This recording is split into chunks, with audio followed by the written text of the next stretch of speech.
मेडिटेशनची जादूगिरी. लेख आहे ज्योत से ज्योत. आम्ही सगळेजण स्वागतच्या लग्नाला गेलो. मंगलमय वातावरण होतं. शहनाई वाजत होत्या. वधूपक्ष वरपक्ष सगळ्यांचीच लगबग चालू होती. वरमाई वधूमाई पण नटल्या होत्या. घरचंच लग्न ना. आनंदी वातावरण, सगळे सोयऱ्याची आपुलकी यामुळे लग्न लागण्यास थोडा उशीर झाला तरी काही वाटलं नाही. अक्षदा पडल्या आणि फेऱ्यांना सुरुवात झाली. अग्निसाक्षीने फेरे घेतले गेले. त्यात 8वा फेरा स्त्री जन्माच्या स्वागताचा हाही उत्साहाने घेतला गेला. सदर प्रसंगी वधूवरांनी स्वतःच आपल्या भावना माईकवरून व्यक्त केल्या. म्हणाले की हा 8वा फेरा स्त्री जन्माच्या स्वागताचा घेऊन आम्हाला खूप आनंद झाला. मुलीची संख्या कमी होणं हे चांगलं लक्षण नाही. मुलीच्या जन्माचं स्वागत होणं हे भाग्याचं लक्षण आहे. आमचं कुटुंब खरंच भाग्यशाली आहे.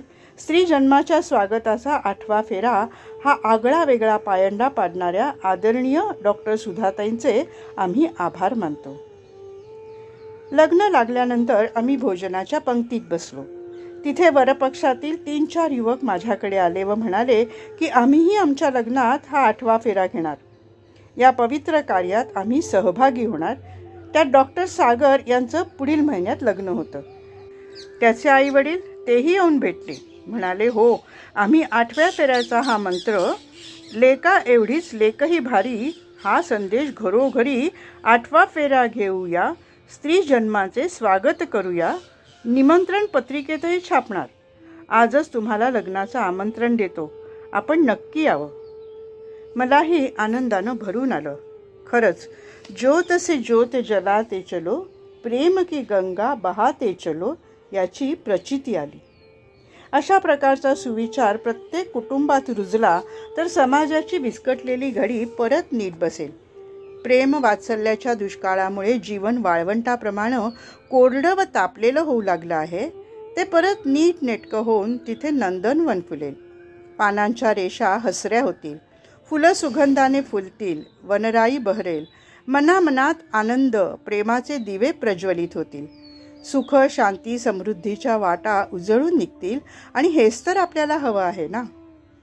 म्हणजे घरात लेक असणं हे खरोखरच भाग्याचं लक्षण. सगळं कसं व्यवस्थित होईल. अख्खी कुटुंब संस्थाच लेकीभोवती वावरत असते. तीच तर खऱ्या जीवनाचा पाया असते. दोन्ही घरांना सासर आणि माहेर दोघांना समृद्ध करणारी लेक असते असं म्हटलं जातं. ते तंतोतंत खरं आहे. पण शेवटी हे पण लक्षात ठेवलं पाहिजे की लेका एवढीच लेकही भारी, अर्थात जेवढा मुलगा भारी तेवढी मुलगी पण भारी, आणि जेवढी मुलगी भारी तेवढाच मुलगाही भारी आहे. मुलीच्या कौतुक सोहळ्यात मुलाला विसरून चालणार नाही. दोन्ही चाकं सोबतच चालली पाहिजेत. प्रत्येकाने आपापली गुणविशेषता जाणून पुढे गेलं पाहिजे. तरच समाजाचा समतोल सांभाळून राहील. युवा शक्ती हीच राष्ट्रशक्ती असते. देशाचं बलस्थान म्हणजे युवा पिढी. भारतात युवा वर्गाची संख्या अधिक आहे. युवकांमध्ये असणारी जिद्द, चिकाटी, दृढनिश्चय, आत्मविश्वास, उत्साह देशाला अधिक बळकट करत असतो. हा लेख इथेच समाप्त होत आहे.